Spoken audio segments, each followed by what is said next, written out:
Who are the least appreciated guys on USC's roster?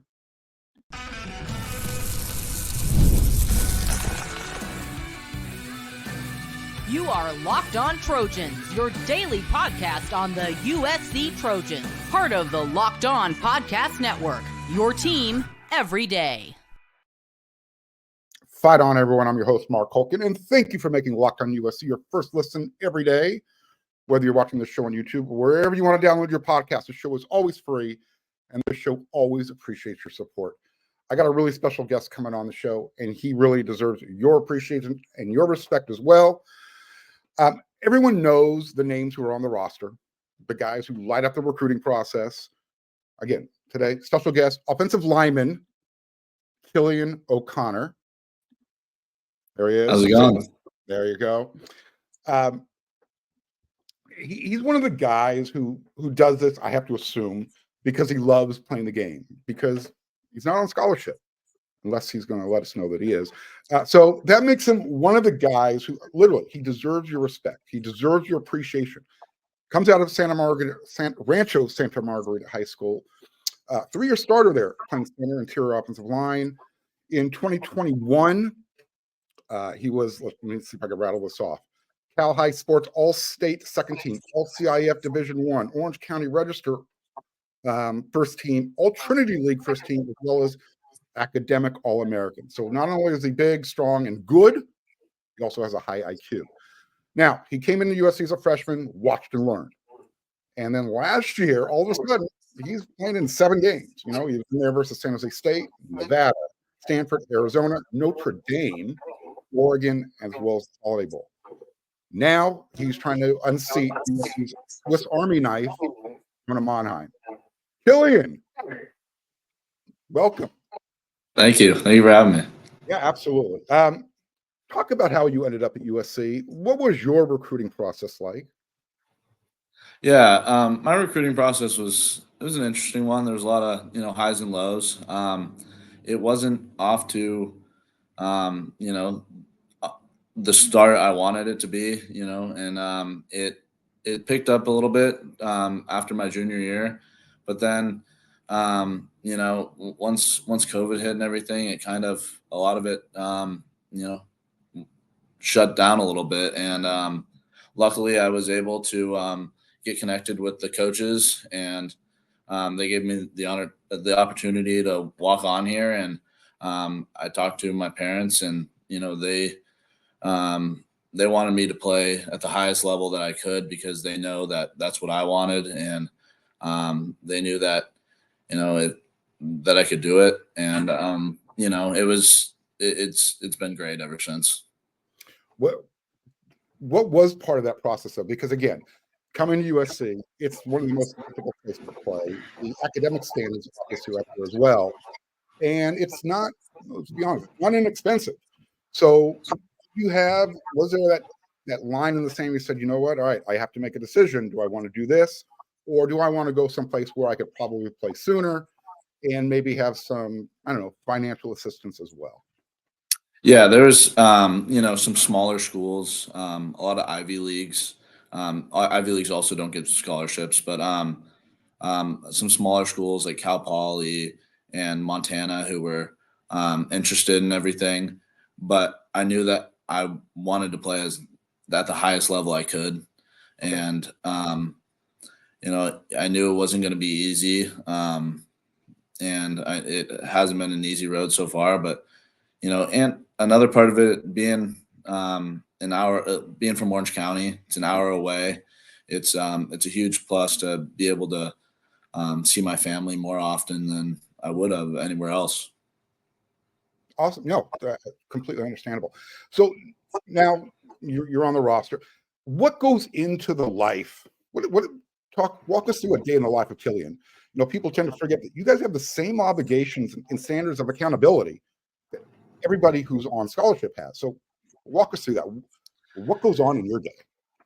Yeah, I feel like being a walk-on is really, other than not being on scholarship, is really just like being anyone else on the team. And, there's no separation between us, and it's really, it's really great to be able to have a great brotherhood and, be able to, work out with the guys. We just had a great one this morning, and, it's been really awesome. That you actually kind of answered my next question as far as the pecking order, like in the weight room. And there is no separation. You guys are all equal. All one team. Who do you like working out with the most, though? Who's the guy that just really gets you jacked and pumped? So let's go. Well, that's a tough question, but I really enjoy working out with our offensive line. We do some some extra lifts outside of our our scheduled ones, just on our own. Try to build brotherhood within the group, and the offensive line is one of the few positions that you really have to have your own family within the team. And I think that's really important. We've been doing that this off season, and that's been a great time. As far as like during the lifts, I really enjoy working out with my buddy Roman Marchetti. He's also a walk-on. He's one of my roommates, and he's a grinder. He's fun. We push each other. It's a good time. Yeah, that's one of the reasons why I wanted to bring you on. I'm going to be doing a series during the summer with the walk-ons. So you were my first. Is your other roommate Gage Roy as well?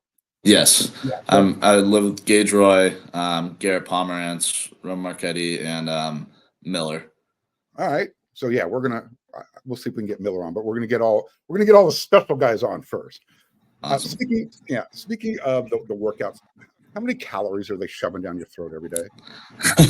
Well, during the winter, when I was trying to gain weight, I was trying to gain about 10 pounds, almost 15 pounds. Oh.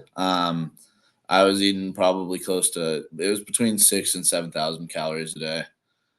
Whoa. Yeah.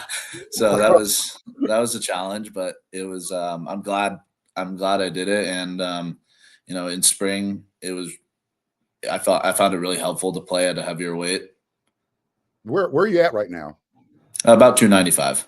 Is that your target weight, or do they want you going over 3 bills? Yeah, that's my target weight for right now, for this coming season. I'm just trying right now in the summer, just trying to make it the best 295 I can. Right. Cool. Got it. And then what's it like? You had mentors, Justin Diedick, you had Brett Nylund, Jonah Monaghan, and I'm sure there's others, but what's it like with each of those guys? It's honestly helped me tremendously. It's I can't imagine where my game would be at if I, wasn't able to work with those guys. Coach Henson does a great job of coaching everyone, but when we're doing extra work in the summers and all that, it's really helpful to have those guys to help, fine tune my technique. Right. You got into the game against San Jose State last year. Do you remember your first play? Remember what was going through your head? I honestly don't. I kind of blacked out when I ran out there a little bit, but it was a surreal moment for me and for my family, and it was. I knew that when I came here, my goal was to play and be a contributor to the team, and it felt really good, being able to go out there and do it in game. And then I have to imagine that maybe the most intimidating play you've had since you've been at USC is when you had to step on the field in South Bend last year. I'd say either in South Bend. South Bend was kind of towards the end of the game. Right. But I'd say I played against Arizona. Okay. Justin went down for a play, and it was a third down, and we were down 14, I believe. I was. It was a surreal moment to be able to run out there and have take real snaps, not just in garbage time like I had before, but it was awesome. No, I can only imagine. Yeah, absolutely. And then one more question in this segment, and then we're going to carry it over, get a little bit more on the fun side of things in the next segment. Josh Henson, your position coach, he's really candid with us in the media. I mean, no filter almost. Yeah. Is he even more so like that with you guys in private? And you don't have to tell me what he says, but how does he communicate with the offensive line?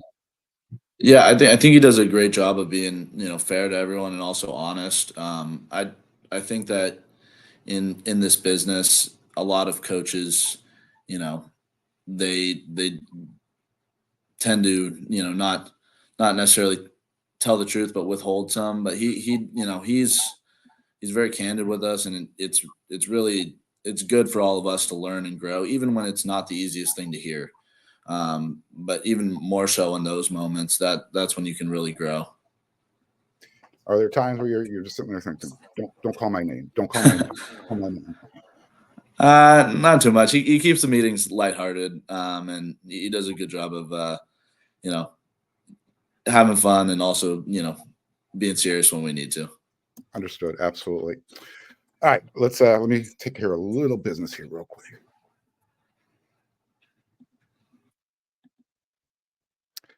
Passion, drive, and patience. What brings home the winning trophy is also what keeps your number one ride or die alive. eBay Motors has everything you need to maintain your vehicle and level it up to peak performance. From superchargers, roof racks, exhaust kits, LED headlights, and more. Whether you're into speed, power, or style, eBay Motors has got you covered. With over 122 million parts for your number one ride or die, you'll always find exactly what you're looking for. And with eBay Guaranteed Fit, your part is guaranteed to fit the ride every time or your money back. Because with eBay Motors, you're burning rubber, not cash. Keep your ride or die alive at ebaymotors.com. Eligible items only. Exclusions apply. eBay Guaranteed Fit only available to U.S. customers.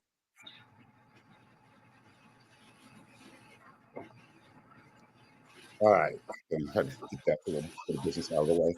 So, by the way, do you have your own number one ride or die? Are you passionate about that? Um, Are you not a not car? that not that I could think of. Yeah. I know in the past there's been some guys on the team who were into cars. There was one that was into Formula One racing. I was just like, really? Wow. Okay. All right. So now we'll get to know Killian a little bit more behind the scenes. I need you to tell me the story behind your nickname. Who tagged you Kill Switch? Because that might Uh, be one of the best nicknames ever. I mean, it's up there with those Marvel characters like Beast and Deathstroke. Kill Switch is awesome. yeah, I funny enough, that was Christian Taunton and Jude Wolf, former Trojan, Yeah. and we were just hanging out one day, and they're like, "Oh, Kill Switch," and which is and they kind of just hung around. But I actually, I've been called tons of things. Kill, you know, Killer. Coach Riley calls me the Irishman. Okay. So I've been called tons of nicknames, and I'm really good with all of them. Have you ever thought about running out there in a kilt one day? Not really, but maybe for practice one day. You know what? If that happens, I need pics. I need to see that. All right. So you've mentioned the word brotherhood a couple times. How much of your fraternal brotherhood carries over into the locker room? I know you're a member of Sigma Chi, Miller Moss, Cliff Kingsbury. Is that an offensive fraternity, or are there any defensive guys in the room as well? Garrett Pomerantz on the Okay. defensive side of the ball.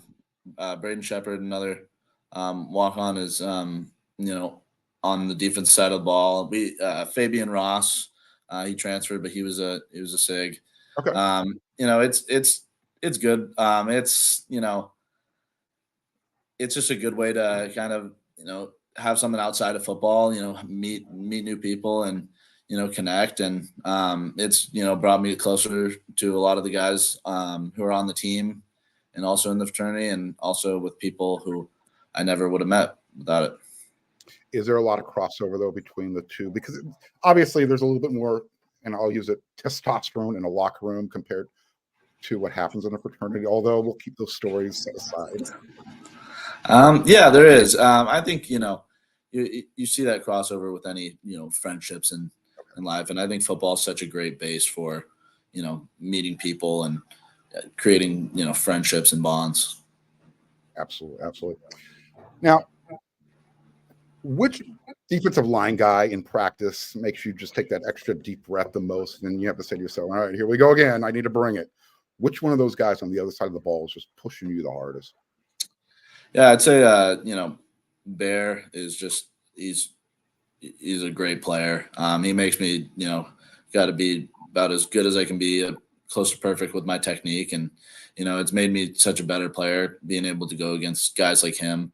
And we got a few young guys who I think are, really talented players. I think Jade is a really good player. Elijah Hughes is, he's got great tenacity. And, so I'm really looking forward to seeing how they do in the fall.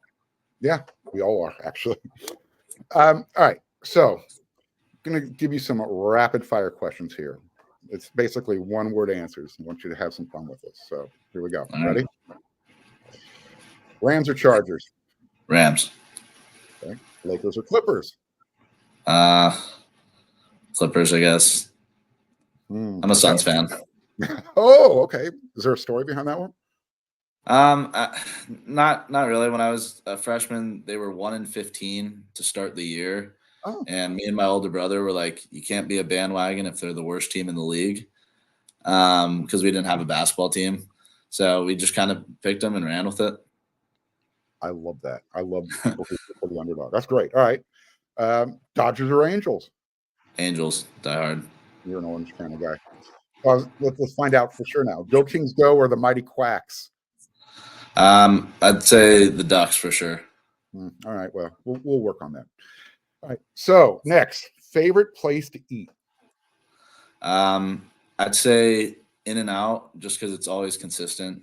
You can't go wrong with an In-N-Out burger. Now, is it 2 double doubles? Is it a 4x4? Where you ordered from that menu? Or am I shortchanging? Usually 2 3x3s, and maybe a few fries. But yeah. Do you have to get those fries shoved down first before they go cold, or you hit the burger first? Sometimes I'll just kind of mix it all together and just throw it in a box, cut up the burger, and just make an In-N-Out salad. Dude, I love it. Awesome. All right, here we go. Beat Notre Dame or beat UCLA? Which one means more? This is tough. I'd say Notre Dame because I grew up a Notre Dame fan actually. Because being an Irish Catholic, Sure. I have family who went there and all that, but it definitely feels special beating them. You're in good company. Sean Cody was almost a Notre Dame Irish before USC convinced him that was the place to be. So it's okay. All right. Playing in the Coliseum or in front of a hostile crowd? Can't beat the Collie. I think the Coliseum's the best stadium in the world. All right. Hard or soft? And I'm talking about tacos. Soft. Okay. Hot or cold? Showers. I'd say hot. Okay. And night games or day games? Day games. Really? Yep. All right. That's it. You made it. You cleared the path. Killian, Awesome. One last question. PRPs are going on right now. Is there anything that and you want to let the fans know about what they should look forward to when the fall season arrives? Or stay tuned type of thing? Yeah, nothing too crazy, but I think the guys are hungry. We're working hard. Everyone's bought in, and I just can't wait to see how it translates in the fall. Outstanding. Well, I want you to know you've got a lot of fans who watch the show, including family members. So I know they'll be tuning in. I hope you had a good time. Again, I wanted to make you the first walk-on part of my series because, again, I don't think you guys get enough appreciation, enough respect, because you guys put in a lot of work, the same work that everybody else does. And just because USC doesn't put the names on the back of their jersey, that doesn't mean you guys don't deserve some recognition as well. So again, thank you for coming on. And good luck this season. And I cannot wait to watch you get on the field and see what you can do. Thank you. I really appreciate it. All right, my man. Have a good one. Bye. All right, so that's it for this episode of Locked On USC. I will be back with another episode, as we always do. So until then, everyone, you know what to do.